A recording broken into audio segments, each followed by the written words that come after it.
ಸೇಬಿ ಮತ್ತೊಂದು ಹೊಸ ರಿಪೋರ್ಟ್ ನ ತಗೊಂಡ್ ಬಂದಿದೆ. ಸೊ ಆಲ್ಮೋಸ್ಟ್ ಡೆರಿವೇಟಿವ್ಸ್ ಅಲ್ಲಿ ಎಲ್ಲರೂ ಲಾಸ್ ಆಗ್ತಾ ಇದಾರೆ. ಸೊ ರಿಪೋರ್ಟ್ ಏನ್ ಹೇಳ್ತಾ ಇದೆ ಅಂತ ನೋಡೋಣ. ಯಾವ ರಾಜ್ಯದಲ್ಲಿ ಎಷ್ಟು ಜನ ಲಾಸ್ ಆಗ್ತಾ ಇದಾರೆ ಮತ್ತು ಎಫ್ ಅಂಡ್ ಟ್ರೇಡಿಂಗ್ ಅಲ್ಲಿ ಯಾರಾದ್ರೂ ಪ್ರಾಫಿಟಬಲ್ ಆಗ್ತಾ ಇದ್ದಾರೆ. ಸೊ ಅನ್ನೋದನ್ನ ಈ ವಿಡಿಯೋದಲ್ಲಿ ನೋಡೋಣ. ಸೊ ಪ್ರಾಫಿಟಬಲ್ ಆಗ್ತಾ ಇದಾರೆ, ನಾನು ನಿಮಗೆ ತೋರಿಸ್ತೀನಿ. ಓಕೆ, ಸೊ ಪ್ರಾಫಿಟಬಲ್ ಕೂಡ ಇದ್ದಾರೆ. ಸೊ ಯಾರು ಅವರು ಪ್ರಾಫಿಟಬಲ್ ಆದವರು ಅನ್ನೋದನ್ನ ಈ ವಿಡಿಯೋದಲ್ಲಿ ನಾನು ನಿಮಗೆ ತೋರಿಸ್ತೀನಿ. ಅದಾದ್ಮೇಲೆ ಒಬ್ರು ಏನ್ ಕಾಮೆಂಟ್ ಮಾಡಿದ್ರು, ಗುರು ನೀನು ವೇರಿಫೈಡ್ ಪ್ಯಾನಲ್ ತೋರಿಸುವಂತ. ಸೊ ಖಂಡಿತವಾಗ್ಲೂ ನಾನು ವೇರಿಫೈಡ್ ಪ್ಯಾನಲ್ ತೋರಿಸ್ತೀನಿ. ಅದಕ್ಕೆ ಒಂದು ಕಂಡೀಷನ್ ಇದೆ, ಅದನ್ನು ಕೂಡ ಈ ವಿಡಿಯೋದಲ್ಲಿ ನಿಮಗೆ ಎಕ್ಸ್ಪ್ಲೇನ್ ಮಾಡ್ತೀನಿ. ಸೊ ಕೊನೆವರೆಗೂ ವಿಡಿಯೋನ ನೋಡಿ. ಸೆಬಿ ಹೇಳ್ತಾ ಇದೆ ಆಲ್ ಓವರ್ ಇಂಡಿಯಾದಲ್ಲಿ 75,000 ಕೋಟಿ ಲಾಸ್ ಆಗಿದೆ ಅಂತೆ. ಯಾರು ಲಾಸ್ ಮಾಡಿದ್ದಾರೆ ಇದನ್ನ? 75,000 ಕೋಟಿ ಎಫ್ ಅಂಡ್ ಟ್ರೇಡರ್ಸ್, ಅಂದ್ರೆ ಡೆರಿವೇಟಿವ್ಸ್ ಅಲ್ಲಿ ಯಾರು ವರ್ಕ್ ಮಾಡ್ತಾ ಇದ್ರು ಅವರು 75,000 ಕೋಟಿ ರೂಪಾಯಿ ಲಾಸ್ ಮಾಡಿದಾರಂತೆ. ಸೊ ಇದು ಸೆಬಿ ಒಂದು ರಿಪೋರ್ಟ್ ನ ತಗೊಂಡ್ ಬಂದಿದೆ. ಹಾಗಾಗಿ ಈ ಡೆರಿವೇಟಿವ್ಸ್ ಅಂದ್ರೆ ಏನು? ಎಫ್ ಅಂಡ್ ಟ್ರೇಡರ್ಸ್ ಅಂದ್ರೆ ಯಾರು? ಕೇವಲ ಆಪ್ಷನ್ ಬೈಯರ್ ಅಲ್ಲ. ಸೊ ಆಪ್ಷನ್ ಬೈಯರ್ ಅಲ್ಲ, ಇದರಲ್ಲಿ ಆಪ್ಷನ್ ಸೆಲ್ಲರ್ ಬರ್ತಾರೆ, ಆಪ್ಷನ್ ಬೈಯರ್ ಬರ್ತಾರೆ, ಹೆಡ್ಜಿಂಗ್ ಮಾಡೋರು ಬರ್ತಾರೆ ಆಪ್ಷನ್ಸ್ ಅಲ್ಲಿ. ಸೊ ಇದನ್ನೆಲ್ಲವನ್ನ ನಾವು ಡೆರಿವೇಟಿವ್ಸ್ ಅಂತ ಕರಿತೀವಿ. ಇವರೆಲ್ಲರೂ ಸೇರಿ ಲಾಸ್ ಮಾಡಿದ್ದಾರೆ 75,000 ಕೋಟಿ. ಕೇವಲ ಆಪ್ಷನ್ ಬೈಯಿಂಗ್ ಅಲ್ಲೇ ಲಾಸ್ ಆಗ್ತಿದೆ ಅಂತ ಹೇಳೋ ಜನ ತುಂಬಾ ಜನ ಇದ್ದಾರೆ. ಸೊ ಅವರಿಗೆ ಈ ವಿಡಿಯೋನ ತೋರಿಸ್ತೀವಿ. ಇದು ಕೇವಲ ಡೆರಿವೇಟಿವ್ಸ್ ಅಲ್ಲಿ ಎಫ್ ಅಂಡ್ ಟ್ರೇಡಿಂಗ್ ಅಲ್ಲಿ ಆಪ್ಷನ್ ಬೈಯರ್ ಮಾತ್ರ ಲಾಸ್ ಮಾಡ್ತಾ ಇದ್ದಲ್ಲ. ಸೊ ಎಲ್ಲರೂ ಸೇರಿ ಲಾಸ್ ಆಗಿದ್ದಾರೆ. ಸೊ ಆಪ್ಷನ್ ಬೈಯರ್ ಪರ್ಸೆಂಟೇಜ್ ಜಾಸ್ತಿ ಇರಬಹುದು, ಆದ್ರೆ ಸೇಬಿ ಇದರಲ್ಲಿ ಹೇಳಿಲ್ಲ ಯಾರೆಷ್ಟು ಲಾಸ್ ಮಾಡಿದ್ದಾರೆ ಏನಂತ ಹೇಳಿಲ್ಲ. ಬಾಕ್ಲಿ 75,000 ಕೋಟಿ ರೂಪಾಯಿ ಎಫ್ ಅಂಡ್ ಟ್ರೇಡರ್ಸ್ ಲಾಸ್ ಮಾಡಿದ್ದಾರೆ. ಓಕೆನಾ? ಸೊ ಇದೊಂದು ರಿಪೋರ್ಟ್ ಇದೆ. ಹಾಗಾದ್ರೆ ಅತಿ ಹೆಚ್ಚು ಲಾಸ್ ಆಗಿರೋ ರಾಜ್ಯ ಯಾವುದು? ಅತಿ ಹೆಚ್ಚು ಲಾಸ್ ಆಗಿರೋ ರಾಜ್ಯ ಯಾವ್ದಪ್ಪ ಅಂದ್ರೆ, ಸೊ ಇಲ್ಲಿ ಹೆಡ್ ಅಲ್ಲೇ ಕೊಟ್ಟಿದ್ದಾರೆ ಗುಜರಾತ್ ಅನ್ಸುತ್ತೆ. ನಾನು ಫುಲ್ ನ್ಯೂಸ್ ನೋಡಿಲ್ಲ, ನೋಡೋಣ ಓಕೆ ಏನಿದೆ ಅಂತ. ಸೊ ಗುಜರಾತ್ ಅಲ್ಲಿ 8,888 ಕೋಟಿ ರೂಪಾಯಿ ಟ್ರೇಡರ್ಸ್ ಲಾಸ್ ಆಗಿದ್ದಾರೆ ಅಂತ ಸೊ ಸೆಬಿ ಒಂದು ರಿಪೋರ್ಟ್ ಅಲ್ಲಿ ಉಲ್ಲೇಖ ಮಾಡಿದೆ. ಸೊ ಸ್ಟಾಕ್ ಮಾರ್ಕೆಟ್ ಗುಜರಾತ್ ಅಲ್ಲಿ, ಸೊ ಅಲ್ಲೇ ಎಷ್ಟೊಂದು ಜನ ಲಾಸ್ ಆಗ್ತಾ ಇದಾರೆ ಅಂದ್ರೆ, ಸೊ ಮುಂದೆ ನೋಡಿ ಏನಾಗ್ಬೋದು ಅಂತ. ಸೊ ಇವಾಗ ಒಂದು ರಿಪೋರ್ಟ್ ಪ್ರಕಾರ ಏನ್ ಹೇಳ್ತಾ ಅಂದ್ರೆ ಸೆಬಿ, ಸೊ ಅನಾಲೈಸ್ ಮಾಡಿದೆ profit and losses. Okay, derivatives ಅಲ್ಲಿ. ಸೊ ಫೈನಾನ್ಸಿಯಲ್ ಇಯರ್ 22-24ರಲ್ಲಿ ಟ್ರೇಡರ್ಸ್ ಇಲ್ಲಿ ಮಹಾರಾಷ್ಟ್ರ, ಗುಜರಾತ್, ಉತ್ತರ ಪ್ರದೇಶ್, ರಾಜಸ್ಥಾನ್, ಓಕೆನಾ. ಸೊ ಈ ಒಂದು ರಾಜ್ಯಗಳಲ್ಲಿ ಹೆವಿ ಲಾಸ್ ಆಗಿರೋ ಜನ ಇದಾರಂತೆ. So Maharashtra top list 18.8 lakh traders. Maharashtra first ಅಂತೆ. ಮಹಾರಾಷ್ಟ್ರಲ್ಲಿ 18.8 ಲಕ್ಷ ಟ್ರೇಡರ್ಸ್ ಏನಾಗಿದ್ದಾರೆ, ಲಾಸ್ ಆಗಿದಾರಂತೆ. ಅದೇ ತರ ಗುಜರಾತ್ ದಲ್ಲಿ 10.1 ಲಕ್ಷ, ಉತ್ತರ ಪ್ರದೇಶದಲ್ಲಿ 9.3 ಲಕ್ಷ, ರಾಜಸ್ಥಾನದಲ್ಲಿ 5.4 ಲಕ್ಷ ಜನ ಲಾಸ್ ಆಗಿದ್ದಾರೆ. ಸೊ ನಮ್ ಪುಣ್ಯ ನಾವು ಈ ಲಿಸ್ಟ್ ಅಲ್ಲಿ ಕರ್ನಾಟಕದವರು ಇಲ್ಲ. ಆದ್ರೆ ಗುಜರಾತ್ ದಲ್ಲಿ ನೋಡಿ, ಗುಜರಾತ್ ಅಲ್ಲಿ ಏನಾಗಿದೆ, ಸೊ ಒಬ್ಬ ಟ್ರೇಡರ್ಗೆ ಒಬ್ಬ ಟ್ರೇಡರ್ ಏನ್ ಫೇಸ್ ಮಾಡ್ತಾ ಇದಾನಂದ್ರೆ, ಸೊ ಒಬ್ಬ ಟ್ರೇಡರ್ ಫೇಸ್ ಮಾಡ್ತಾನೆ 88,000 ರೂಪಾಯಿ ಪ್ರತಿಯೊಬ್ಬ ಟ್ರೇಡರ್ ತಲೆ ಮೇಲೆ ಭಾರ ಇದೆ ಅಂತ. ಅಷ್ಟೊಂದು ಜನ ಲಾಸ್ ಆಗಿದ್ದಾರೆ ಅಂತ ಹೇಳಿ. ಎಲ್ಲ ಗುಜರಾತ್ ದಲ್ಲಿ ಎಲ್ಲ ಟ್ರೇಡರ್ಸ್ ನ ಸೇರಿದ್ರೆ ಪ್ರತಿಯೊಬ್ಬರಿಗೂ 88,000 ರೂಪಾಯಿ ಲಾಸ್ ಆಗುತ್ತಂತೆ. ಸೊ ಈ ತರ ಏನ್ ಮಾಡಿದ್ದಾರೆ, ಒಂದು ಸೆಬಿ ರಿಪೋರ್ಟ್ ಅನ್ನ ತಗೊಂಡ್ ಬಂದಿದ್ದಾರೆ. ಅದೇ ತರ ಮಹಾರಾಷ್ಟ್ರ, ಉತ್ತರ ಪ್ರದೇಶ, ರಾಜಸ್ಥಾನದಲ್ಲಿ ಸೊ ಕಂಟಿನ್ಯೂ ಆಗಿ 74,000, 73,000, 83,000 ಪ್ರತಿಯೊಬ್ಬ ಟ್ರೇಡರ್ ತಲೆ ಮೇಲೆ ಭಾರ ಇದೆ. ಅಂದ್ರೆ ಇದೊಂದು ಸಾಲ ಇದ್ದಂಗೆ. ಅಷ್ಟೊಂದು ಜನ ಇಲ್ಲಿ ಲಾಸ್ ಮಾಡ್ಕೊಂಡಿದ್ದಾರೆ ಅಂತ ಸೆಬಿ ಒಂದು ರಿಪೋರ್ಟ್ ನ ತಗೊಂಡ್ ಬಂದಿದ್ದಾರೆ. ಸೆಬಿ ಒಂದು ನ್ಯೂಸ್ ಕೂಡ ಕೊಟ್ಟಿದೆ, ಏನಪ್ಪಾ ಅಂದ್ರೆ ಪ್ರಾಫಿಟ್ ಕೂಡ ಆಗಿದ್ದಾರಂತೆ. ಓಕೆನಾ? ಪ್ರಾಫಿಟಬಲ್ ಟ್ರೇಡರ್ ಕೂಡ ಆಗಿದಾರಂತೆ. ಲಾಸ್ ಇಂದ ಪ್ರಾಫಿಟಬಲ್ ಟ್ರೇಡರ್ ಕೂಡ ಆಗಿದ್ದಾರಂತೆ. ಯಾರವರು ಹೇಳ್ತೀನಿ, ಓಕೆನಾ. ಸೊ ಯಾರಪ್ಪ ಅಂದ್ರೆ 76% ಟ್ರೇಡರ್ಸ್ ಕಂಟಿನ್ಯೂ ಲಾಸ್ ಆದ್ರೂ ಕೂಡ, 2 ವರ್ಷ ಲಾಸ್ ಆದ್ರೂ ಕೂಡ ಕಂಟಿನ್ಯೂನೇ ಮಾಡ್ತಾ ಇದಾರೆ ಟ್ರೇಡಿಂಗ್ ನ. ಓಕೆನಾ? 76% ಜನ ಲಾಸ್ ಆದ್ರೂ ಕೂಡ ಎಫ್ ಅಂಡ್ ದಲ್ಲಿ ಟ್ರೇಡಿಂಗ್ ನ ಕಂಟಿನ್ಯೂ ಮಾಡ್ತಾರೆ, ಅವ್ರು ಬಿಡ್ತಾನೆ ಇಲ್ಲ. ಸೊ ಅವ್ರಾದ್ಮೇಲೆ ಫೈನಾನ್ಸಿಯಲ್ ಇಯರ್ 22-23ರಲ್ಲಿ 24.4 ಲಕ್ಷ ಏನ್ ಮಾಡಿದ್ದಾರೆ, ಸೊ ಟ್ರೇಡರ್ ನ ಟ್ರೇಡಿಂಗ್ ಅಲ್ಲಿ ಲಾಸ್ ಆಗಿದ್ದಾರೆ. ಅದರಲ್ಲಿ 5 ಲಕ್ಷ ಸ್ಟಾಪ್ ಮಾಡಿದ್ದಾರೆ. ಇನ್ನ ಟ್ರೇಡಿಂಗ್ ಬೇಡ ಅಂತ 5 ಲಕ್ಷ ಜನ ಸ್ಟಾಪ್ ಮಾಡಿದ್ದಾರೆ. ಓಕೆ, ಸೊ ಅದಾದ್ಮೇಲೆ ಇಲ್ಲಿ ನೋಡಿ, ಇಲ್ಲಿ ನಮ್ಗೆ ಬೇಕಾಗಿದೆ, ಓಕೆನಾ, ಒಂದು motivated point. So however only small percentage of 8.3% traders ಏನ್ ಮಾಡಿದ್ದಾರೆ, ಟ್ರೇಡಿಂಗ್ ನ ಕಂಟಿನ್ಯೂ ಮಾಡಿದ್ದಾರೆ. After 2 years losses were able to turn a profit in the 3rd year. So ಯಾರು ಕಂಟಿನ್ಯೂಸ್ ಆಗಿ ವರ್ಕ್ ಮಾಡ್ತಾ ಇದಾರೋ, ಫಸ್ಟ್ ಇಯರ್, ಸೆಕೆಂಡ್ ಇಯರ್ ಯಾರಿಗೂ profit ಆಗಲ್ಲ, ಎಲ್ಲರೂ 100% ಲಾಸ್ ಆಗಿ ಆಗ್ತಾರೆ.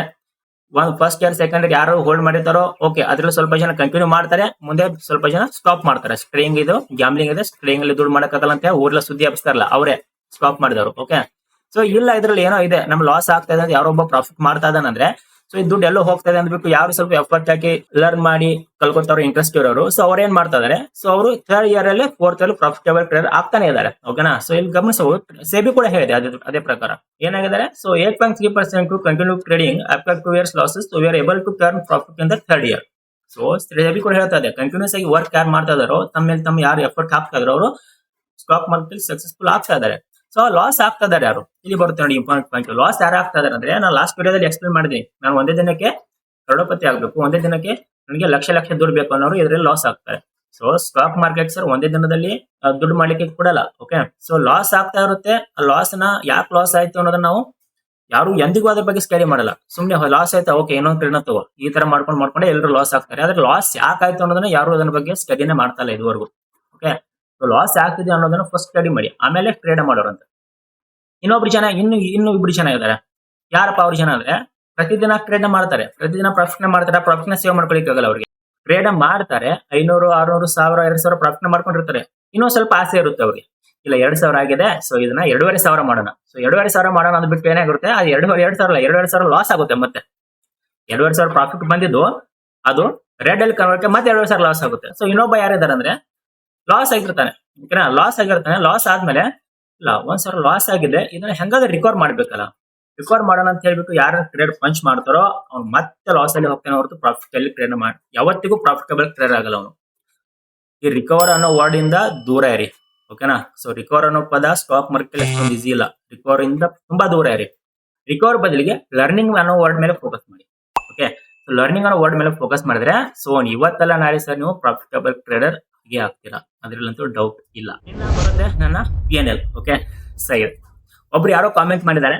ಸೊ ಪ್ರತಿದಿನ ಲೈವ್ ಬರ್ತಾರಲ್ಲ ಗೊತ್ತಿಲ್ಲ, ಸೊ ಕಾಮೆಂಟ್ ಮಾತ್ರ ಮಾಡ್ತಾ ಇರ್ತಾರೆ. ಓಕೆನಾ, ವಿಡಿಯೋಸ್ ಅಲ್ಲಿ ಸೊ ಮೊನ್ನೆ ನಾನು ಒಂದು ವಿಡಿಯೋಸ್ ಮಾಡಿದೆ, ಪ್ರೋ ಟ್ರೇಡರ್ಸ್ ಗಳ ಪ್ರತಿದಿನದ ಆಕ್ಟಿವಿಟಿ. ಸೊ ಈ ವಿಡಿಯೋ ನೋಡಿಲ್ಲ ಅಂದ್ರೆ ಹೋಗಿ ನೋಡಿ. ಈ ವಿಡಿಯೋದ ಒಂದು ಕಾಮೆಂಟ್ ಅವ್ರು ಮಾಡಿದ್ದಾರೆ, ಏನಪ್ಪಾ ಅಂದ್ರೆ ನೀನು ಸೂಪರ್ ಬಿಡುಗರು 60,000 30,000 ಮಾಡ್ತೀಯ, ಮಂತ್ಲಿ 5 ರಿಂದ 6 ಲಕ್ಷ ಪ್ರಾಫಿಟ್ ಮಾಡ್ತೀಯ, ನಿಮ್ದು ವೆರಿಫೈಡ್ PNL ತೋರಿಸು ಗುರು, ನಮಗೂ ಹುಮ್ಮಸ್ಸು ಬರುತ್ತೆ. ಓಕೆ, ಸೊ ನನ್ನ ವೆರಿಫೈಡ್ PNL ನೋಡೋದ್ರಿಂದ ನಿಮಗೆ ಹುಮ್ಮಸ್ ಬರುತ್ತೆ ಅಂದ್ರೆ ನನ್ನ ವೆರಿಫೈಡ್ PNL ತೋರಿಸಲಿಕ್ಕೆ ನಾನು ರೆಡಿ ಇದ್ದೀನಿ. ಓಕೆ, ಸೊ ಅದಕ್ಕೆ ಒಂದು ಕಂಡೀಷನ್ ಇದೆ.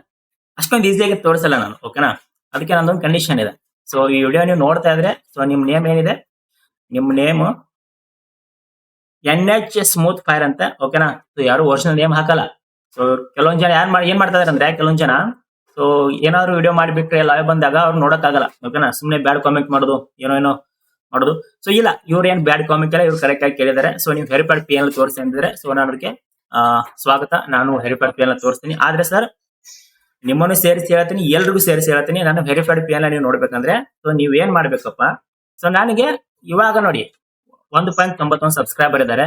ಇವಾಗಲೇ ಬಂದು ನಾನು ವೆರಿಫೈಡ್ PNL ಕೇಳಿದ್ರೆ ನಾನು ಯಾಕೆ ಕೊಡ್ಬೇಕು ನಿಮ್ಗೆ ನಾನು ವೆರಿಫೈಡ್ PNL? ಸೊ ನಾನು ವೆರಿಫೈಡ್ PNL ಬೇಕಂದ್ರೆ ಇದನ್ನ ಆದಷ್ಟು ಬೇಗ 10,000 ಮಾಡಿ.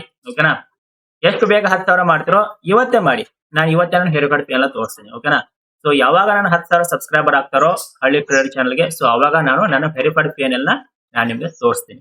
ಓಕೆನಾ, ಸೊ ಇದು ನಾನ್ ನಿಮ್ಗೆ ಮಾಡ್ತಾ ಇರೋ ಪ್ರಾಮಿಸ್.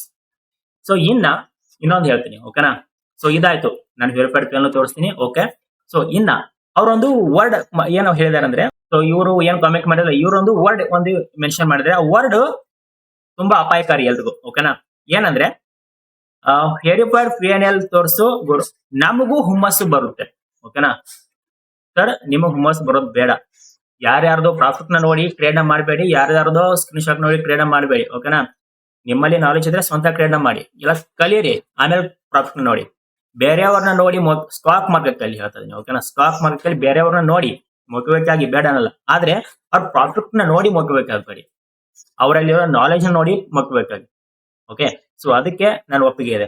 ಪ್ರಾಫಿಟ್ ನ ನೋಡಿ ನೀವು ಮೋಟಿವೇಟ್ ಆಗ್ತೀನಿ ಅಂದ್ರೆ ನಿಮ್ಗೆ ಹುಮ್ಮಸ್ ಬರುತ್ತೆ ಅಂದ್ರೆ ಸೊ ನಿಮ್ಮಿಂದ ಯಾವತ್ತೂ ಸರ್ ಪ್ರಾಫಿಟ್ ಮಾಡ್ಲಿಕ್ಕೆ ಆಗಲ್ಲ. ಓಕೆ, ಸಾಧ್ಯ ಆದಷ್ಟು ಲರ್ನಿಂಗ್ ಮೇಲೆ ಫೋಕಸ್ ಮಾಡಿ. ಓಕೆ, ಆಮೇಲೆ ಮತ್ತೆ ನೋಡಿ, ನಾ ಈ ಒಂದು ಮಾತನ್ನ ಹೇಳ್ತೀನಿ, ಯಾರು ಬೇಜಾರಾಗ್ಬೇಡಿ. ಓಕೆನಾ, ಸೊ ನನ್ನ ಲೈವ್ ಅಲ್ಲಿ ಪ್ರತಿದಿನ ನೀವು ಟ್ರೇಡ್ ಮಾಡ್ತೀರಾ. ಓಕೆನಾ, ಸೊ ನಾನು ನಿಮ್ ಜೊತೆ ನಾನು ಟ್ರೇಡ್ ಮಾಡ್ತೀನಿ. ಆಕ್ಚುಲಿ ಆತರ ಲೈವ್ ಮಾಡೋದೆಲ್ಲ ತಪ್ಪು. ಸೆಬಿಯಿಂದ ಅಲೌಡ್ ಇಲ್ಲ ಆತರ ಲೈವ್ ಎಲ್ಲ ಟ್ರೇಡಿಂಗ್ ಮಾಡೋಕೆ, ಟ್ರೇಡ್ ಎಲ್ಲ ಕೊಡ್ಸಕ್ಕೆ. ಆದ್ರೆ ಕರ್ನಾಟಕದಲ್ಲಿ ನಾನು ಒಬ್ಬನೇ ಲೈವ್ ಟ್ರೇಡಿಂಗ್ ಮಾಡ್ತೇನೆ, ಇಲ್ಲ ಇಂಡಿಯಾದಲ್ಲಿ ನಾನು ಒಬ್ಬನೇ ಮಾಡ್ತೇನೆ, ಸಿಕ್ಕಾಪಟ್ಟೆ ಜನ ಇದಾರೆ. ಓಕೆ, ಸೊ ಅವ್ರೆಲ್ಲರೂ ಮಾಡ್ತಾರೆ. ಆಲ್ಮೋಸ್ಟ್ ನಾನು ಪ್ರಾಮಾಣಿಕವಾಗಿ ನೀವು ಎಲ್ಲರೂ ಹೇಳಿ, ನಾನು ಲೈವ್ ಟ್ರೇಡಿಂಗ್ ಅಲ್ಲಿ ಮಧ್ಯಾಹ್ನ ಲೈವ್ ಟ್ರೇಡಿಂಗ್ ಅಲ್ಲಿ ಬರ್ತೀನಿ. ಓಕೆನಾ, ಪ್ರಾಮಾಣಿಕವಾಗಿ ಹೇಳಿ, ಲಾಸ್ ಆದ್ರೆ ಲಾಸ್, ಪ್ರಾಫಿಟ್. ನಾನು 1 ವರ್ಷ ಆಯ್ತು ಲೈವ್ ಟ್ರೇಡಿಂಗ್ ಸ್ಟಾರ್ಟ್ ಮಾಡಿ. 1 ವರ್ಷದಲ್ಲಿ ಸರ್ ಎಷ್ಟು ಸಾರಿ ನಾವು ಮಧ್ಯಾಹ್ನ ಲಾಸ್ ಆಗಿದ್ವಿ. ಒಂದ್ ದಿನ ಲಾಸ್ ಆಗಿರ್ತೀವಿ, 2 ದಿನ ಲಾಸ್ ಆಗಿರ್ತೀವಿ. ಆದ್ರೆ 3ನೇ ದಿನ ನಾವು ಏನ್ ಟ್ರೇಡಿಂಗ್ ಹಿಡಿತೀವಲ್ಲ, ಸೊ 1 ದಿನ 2 ದಿನ ಲಾಸ್ ನಾವು ರಿಕವರ್ ಮಾಡ್ಕೊಳ್ತೀವಿ ಎಲ್ಲದನ್ನ. ಸೊ ರಿಕವರ್ ಅಲ್ಲ, ಲಾಸ್ ಆಗಿರೋದನ್ನ ಎಲ್ಲವೂ ನಾವು ಪ್ರಾಫಿಟ್ ಅಲ್ಲಿ ಕನ್ವರ್ಟ್ ಮಾಡ್ಕೊಂಡಿರ್ತೀವಿ. ಓಕೆ, ಸೊ ನೆಕ್ಸ್ಟ್ ಡೇ ಕೂಡ ಪ್ರಾಫಿಟ್ ಅಲ್ಲೇ ಇರ್ತೀವಿ. ಸೊ ಆಲ್ಮೋಸ್ಟ್ ನನ್ನ ಪ್ರಕಾರ ಸರ್, ನನ್ನ ಅನಿಸಿಕೆ, ನನ್ನನ್ನು ನಾನು ಹೋಗ್ಕೊಳ್ಳಲ್ಲ. ಓಕೆನಾ, ಸೊ ನನ್ಗೆ ಅನಿಸುತ್ತೆ ಎಂಡ್ ಆಫ್ ಮಂತ್ ಅಲ್ಲಿ ಆಲ್ಮೋಸ್ಟ್ ನಾವು ಪ್ರಾಫಿಟಬಲ್ ಆಗಿ ಇರ್ತೀವಿ. ಯಾಕಂದ್ರೆ ತಿಂಗಳಲ್ಲಿ ಮ್ಯಾಕ್ಸಿಮಮ್ 4 ರಿಂದ 5 ದಿನ ಲಾಸ್ ಆಗುತ್ತೆ. ಓಕೆ, ನಿಮ್ ಮೇಲಿದೆ. ಸೊ ನೀವು ಲಾಸ್ ಆಗಿದ್ರೆ ಇನ್ನು ಮುಂದೆ ನನ್ನ ಲೈವ್ ನೀವು ಜಾಯ್ನ್ ಆಗಬೇಡಿ. ಸೊ ತುಂಬಾ ಜನ ಇದ್ದಾರೆ, ಅವ್ರ ಲೈವ್ಗೆ ಹೋಗಿ ಟ್ರೇಡ್ ಮಾಡಿ. ಅಥವಾ ಸ್ವಂತ ಟ್ರೇಡ್ ನ ಮಾಡಿ. ಬ್ಯಾಕ್ ಟು ತುಂಬಾ ಎಲ್ಲಕ್ಕಿಂತ ಬೆಸ್ಟ್ ಅದು. ಸೊ ಆದಷ್ಟು ಲರ್ನಿಂಗ್ ಮೇಲೆ ಫೋಕಸ್ ಮಾಡಿ, ಸೆಲ್ಫ್ ಇಂಡಿಪೆಂಡೆಂಟ್ ಟ್ರೇಡ್ ಆಗ್ಲಿಕ್ಕೆ ಟ್ರೈ ಮಾಡಿ. ಸೊ ನಾನು ಎಲ್ರಿಗೂ ಇದನ್ನ ಹೇಳೋದು, ಈ ಕಾಲು ಟಿಪ್ಸ್ ಲೈವ್ ಟ್ರೇಡಿಂಗ್ ಎಲ್ಲ ಪರ್ಮನೆಂಟ್ ಅಲ್ಲ. ಸುಮ್ಮನೆ ನಾನು ಇದು ನೋಡಿ, ಇದು ನಮ್ಮೊಂದು ಹಾಬಿ. ನಾವು ಬರ್ತೀವಿ, ಟ್ರೇಡ್ ನ ಮಾಡ್ತೀವಿ, ನಿಮಗೂ ಮಾಡಿಸ್ತೀವಿ. ಬೇಕಾದ್ರೆ ಮಾಡ್ಬೋದು, ಬೇಡ ಅಂದ್ರೆ ಬಿಡ್ಬೋದು. ಇದು ಕಂಪಲ್ಸರಿ ಅಲ್ಲ. ನೀವು ನನ್ನ ಚಾನಲ್ ಬಂದು ಟ್ರೇಡ್ ಮಾಡಲೇಬೇಕು ಅಂತೇನಿಲ್ಲ. ಓಕೆನಾ, ಬಿಡ್ಬೋದು. ಇಂಡಿಪೆಂಡೆಂಟ್ ಟ್ರೇಡ್ ಮಾಡಿ, ವರ್ಕ್ ಪ್ರಾಫಿಟಬಲ್ ಟ್ರೇಡ್ ಆಗಿ. ಸೇಬಿನು ಹೇಳಿದೆ, ಯಾರು ಕಂಟಿನ್ಯೂಸ್ ಆಗಿ ವರ್ಕ್ ಮಾಡ್ತಾ ಇದಾರೋ, ಸ್ಟಾಕ್ ಮಾರ್ಕೆಟ್ ಅಲ್ಲಿ ಲರ್ನಿಂಗ್ ಮಾಡ್ತಾ ಇದಾರೋ, ಅವರು ಪ್ರಾಫಿಟಬಲ್ ಟ್ರೇಡರ್ ಆಗ್ತಾ ಇದಾರೆ. ಲಾಸ್ ಇಂದ ಪ್ರಾಫಿಟಬಲ್ ಗೆ ಬರ್ತಾ ಇದಾರೆ. ಓಕೆನಾ, ಸೇಬಿ ಕೂಡ ಹೇಳ್ತಾ ಇದೆ. ಸೊ ಫೋಕಸ್ ಮಾಡಿ, ಕೇವಲ ನೆಗೆಟಿವ್ ಪಾಯಿಂಟ್ ನೋಡಬೇಡಿ. ಸೇಬಿ ಒಂದು ಗುಡ್ ನ್ಯೂಸ್ ಕೂಡ ಕೊಟ್ಟಿದೆ. ಸೊ ಅದ್ರ ಮೇಲೂ ಕೂಡ ಫೋಕಸ್ ಮಾಡಿ. ಓಕೆ, ಸೊ ಇವತ್ತು ಇಷ್ಟೇ. ಮತ್ತೆ ಒಂದು ಹೊಸ ಲರ್ನಿಂಗ್ ವಿಡಿಯೋ ಸಿಗ್ತೀನಿ. ಅಲ್ಲಿವರೆಗೂ ಎಲ್ರಿಗೂ ನಮಸ್ಕಾರ.